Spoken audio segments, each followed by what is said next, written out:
കൂട്ടുകാരെ, നമ്മുടെ കർത്താവ് യേശുമിശിഹ പ്രവർത്തിച്ച അത്ഭുതകരമായ ഒരു പ്രവൃത്തിയെക്കുറിച്ച് നിങ്ങൾക്ക് കേൾക്കണോ?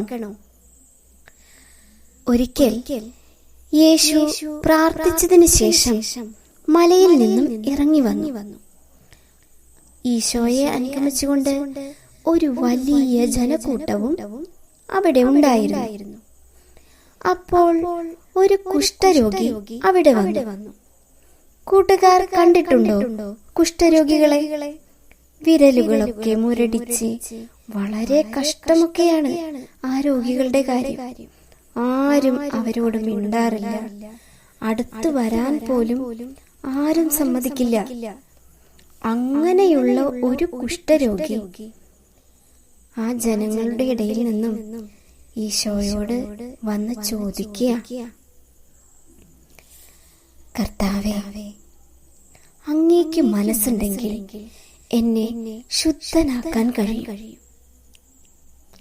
യേശു എന്താ ചെയ്തെന്നോ? യേശു കൈ നീട്ടി അവനെ സ്പർശിച്ചുകൊണ്ട് അരുളി ചെയ്തു, എനിക്ക് മനസ്സുണ്ട്, നിനക്ക് ശുദ്ധി വരട്ടെ. തൽക്ഷണം കുഷ്ഠം മാറി അവന് ശുദ്ധി വന്നു. യേശു അവനോട് പറഞ്ഞു, നീ ഇത് ആരോടും പറയരുത്. പോയി നിന്നെ തന്നെ പുരോഹിതന് കാണിച്ചു കൊടുക്കുക. മോശ കൽപ്പിച്ചിട്ടുള്ള കാഴ്ച ജനത്തിന്റെ സാക്ഷ്യത്തിനായി സമർപ്പിക്കുകയും ചെയ്യുക. നിങ്ങൾക്ക് മനസ്സിലായോ കൂട്ടുകാരെ, നമ്മുടെ ഈശോ മിശിഹ പ്രവർത്തിച്ച ഈ അത്ഭുതകരമായ പ്രവൃത്തി? നമ്മുടെ മനസ്സുകളെ അറിയുന്നവനാ നമ്മുടെ പൊന്നു തമ്പുരാൻ.